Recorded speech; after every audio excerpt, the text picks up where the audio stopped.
Angel number मेरे को और मेरी मम्मी को 26-26 नंबर बहुत ज़्यादा दिखना शुरू हो जाता है। अच्छा। एवरी टाइम सुबह शाम 26-26-26-26 इतना कि डर लगने लगा कि ये नंबर इतना ज़्यादा क्यों दिख रहा है, और मतलब एक मन में घबराहट सी होने लगी। अब तो it's cool to be spiritual है ना, अब भी का टाइम तो ऐसा है, लेकिन बचपन में बच्चे छेड़ते हैं और ऐसे, तो उस चीज़ को ना फुली एक्सेप्टेंस नहीं थी कि अच्छा तुम तो ये करते हो। उस चीज़ को ना छुपाया मैंने एक तरीके से, आप समझ लो। मुझे ऐसा लगता था कि लोग मजाक उड़ाएंगे, बच्चा है, बच्चे की मन की बात है ना, कि लोग मजाक उड़ाएंगे, कुछ उसको समझेंगे नहीं, तो I just used to not share about it to anyone. मतलब मेरे को इसकी खास बात आकाशा की इसलिए इतनी मेरे को ये खास लगती है। आपको इसके लिए एनिमल कम्युनिकेशन अलग से सीखने की ज़रूरत नहीं है, आप अपने एनिमल से कम्युनिकेट कर सकते हो विद इन आकाशा, ठीक है। आपको इसके लिए ऑटो राइटिंग अलग से सीखने की ज़रूरत नहीं है, आप इसके अंदर ऑटो राइटिंग कर सकते हो। आपको घर के रिकॉर्ड्स आप ओपन कर सकते हो, वो आपको अलग से सीखने की ज़रूरत नहीं है।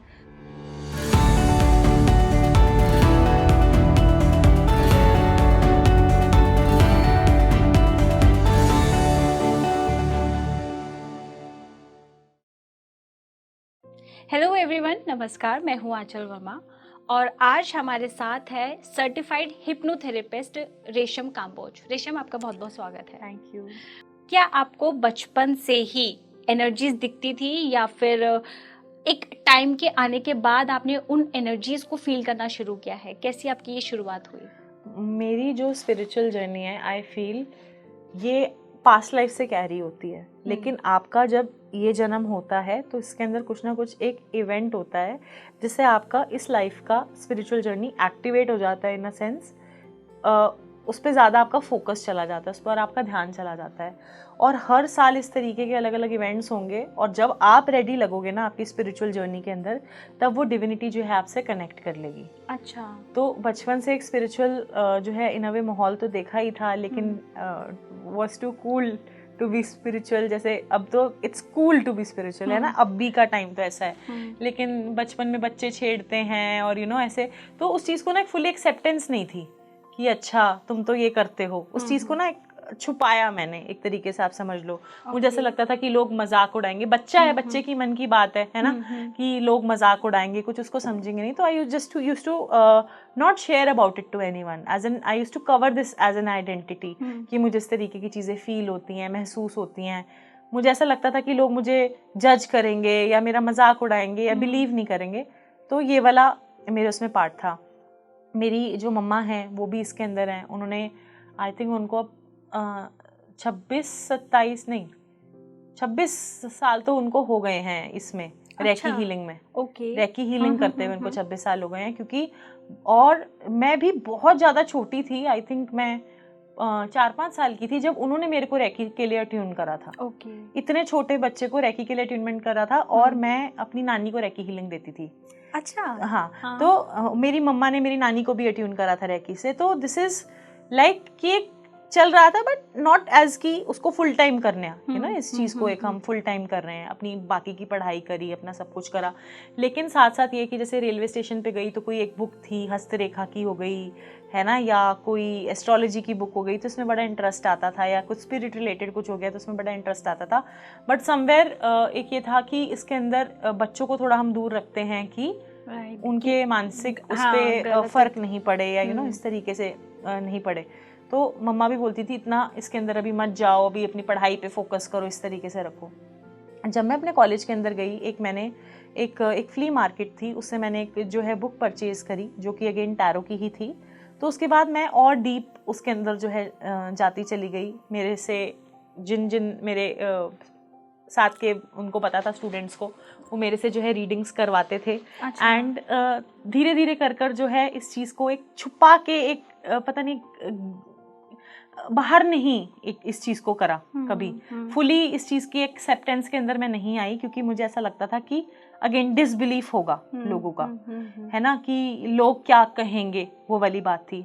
धीरे धीरे कर फिर उसके बाद मैं बॉम्बे गई, तो बॉम्बे में तो बड़ा कूल था, तो वहाँ पे इस चीज़ का था कि अच्छा कुछ न्यू है। बॉम्बे में तो ऑलरेडी बहुत सारे टैरो कार्ड रीडर्स थे, I think that time I was 19 जब मैं बॉम्बे में गई अपनी पढ़ाई करने के लिए, तो उधर तो ऑलरेडी काफ़ी सारे थे टैरो कार्ड रीडर्स जो कि उसमें थे।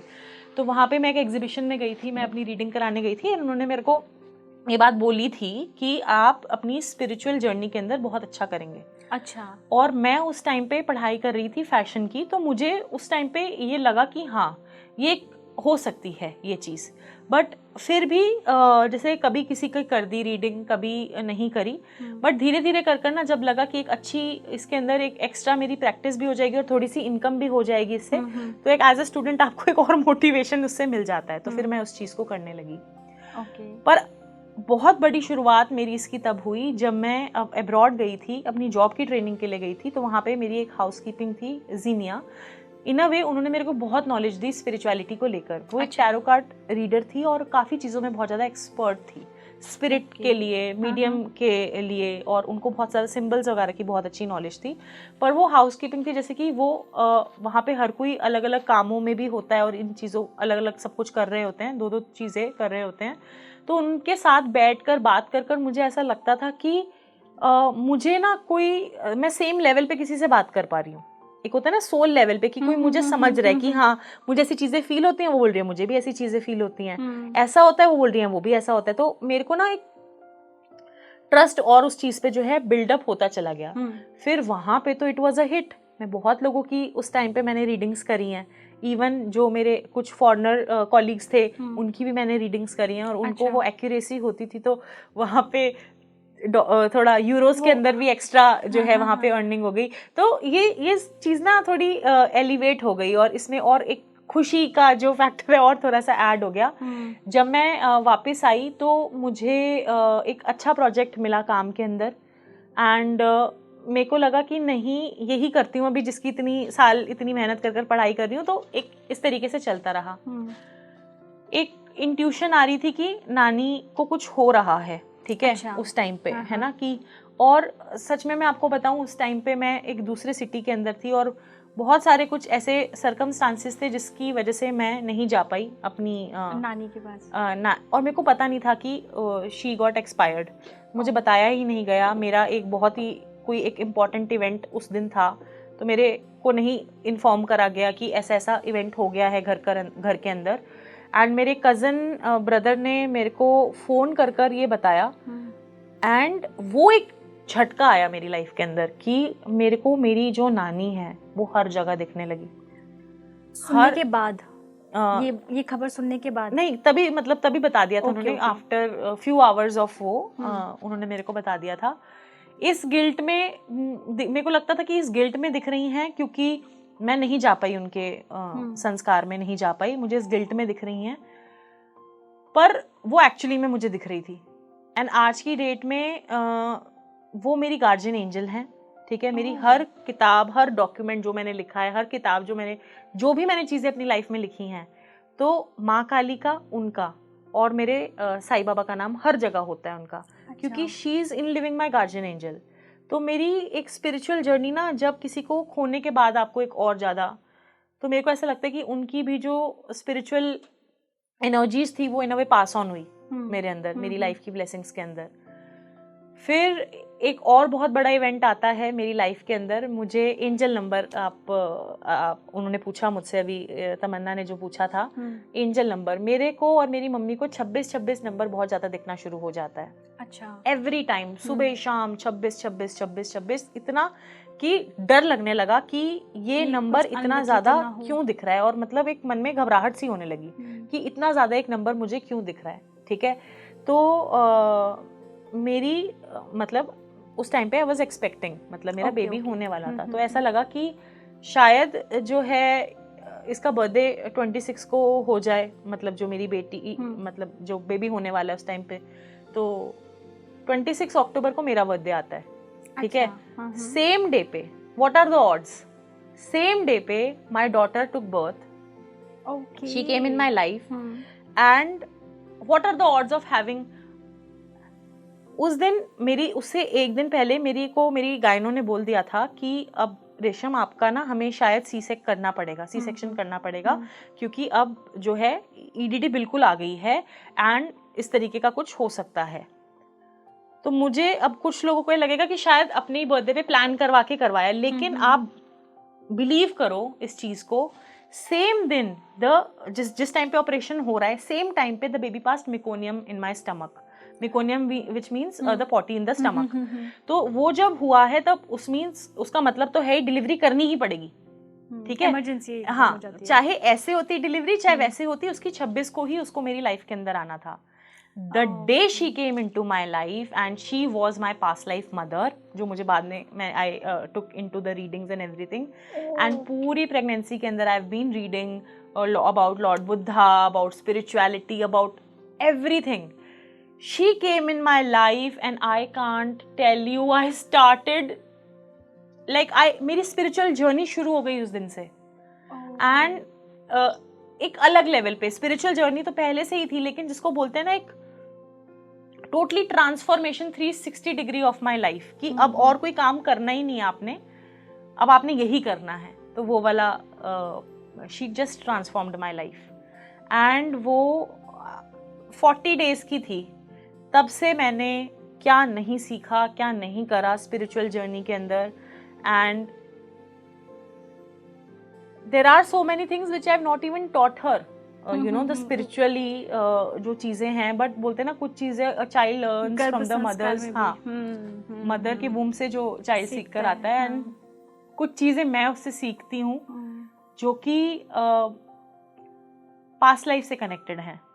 तो ये था मेरी लाइफ का एक बहुत ही बड़ा ट्रांसफॉर्मेशन, सेम डे सेम वो एंड एवरीथिंग। मतलब ये तो बहुत ही ज़्यादा कोइंसिडेंस कहें, लेकिन आप क्योंकि एंजल नंबर्स की बात कर रही हैं तो कहीं ना कहीं वो आपके लिए बहुत पॉजिटिव साबित हुआ। बिल्कुल।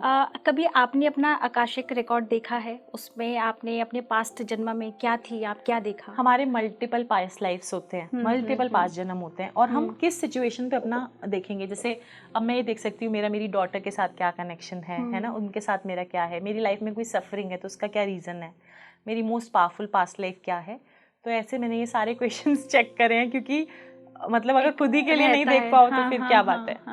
तो आप, जब मेरी स्टार्टिंग में आपसे बात हो रही थी तो मैंने कहा कि आप रेकी हीलिंग में बहुत ज़्यादा इंटरेस्ट रखती हैं, टैरो कार्ड, तो इसी से रिलेटेड आपका पास्ट जन्म कुछ रहा होगा?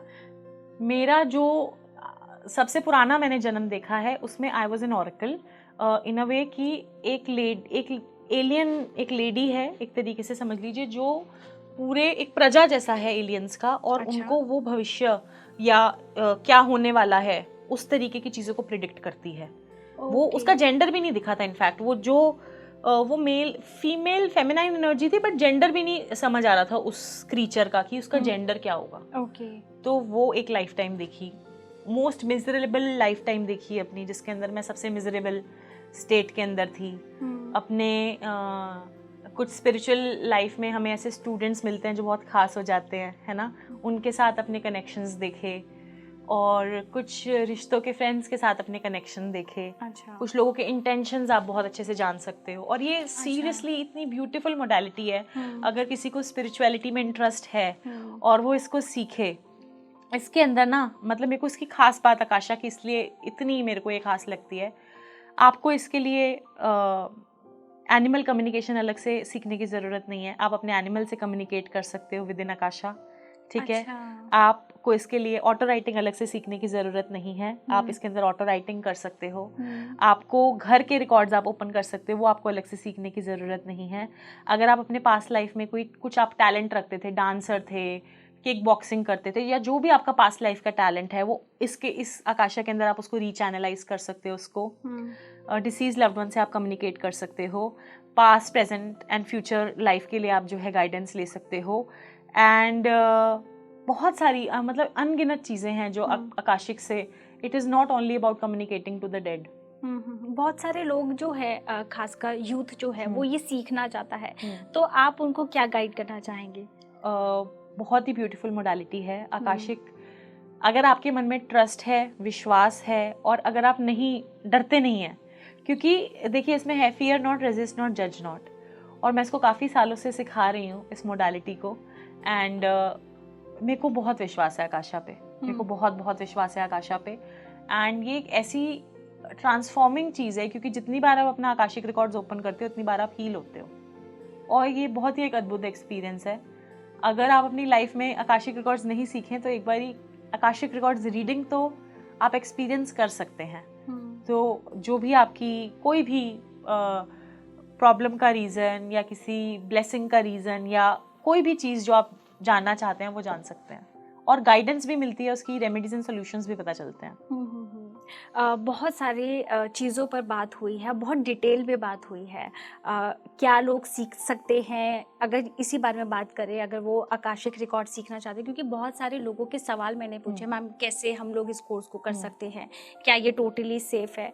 तो उन सबके शायद मैं समझती हूँ कि सारे डाउट्स क्लियर हो गए होंगे, और जो रेकी को लेकर के भी जो आपने क्लियर किया है, एंड जो मीडियम एक, जैसे मैंने आपको कहा ना कि एक एनर्जी के साथ खेलना, वो भी आपने बहुत अच्छे से क्लियर किया है। बहुत मज़ा आया आपसे बात करके रेशम। उम्मीद करूँगी आप दोबारा हमारे पॉडकास्ट में ज़रूर आएंगी और नई जानकारियाँ हमारे दर्शकों को ज़रूर देंगी। बिल्कुल। तो थैंक यू सो मच रेशम। Thank you. तो ये थे हमारे साथ रेशम काम्बोज, और अगले एपिसोड में मैं फिर हाजिर होंगी एक और नई शख्सियत के साथ, एक और नई जानकारी के साथ। आप देखते रहिए स्पीकिंग फ्री। नमस्कार।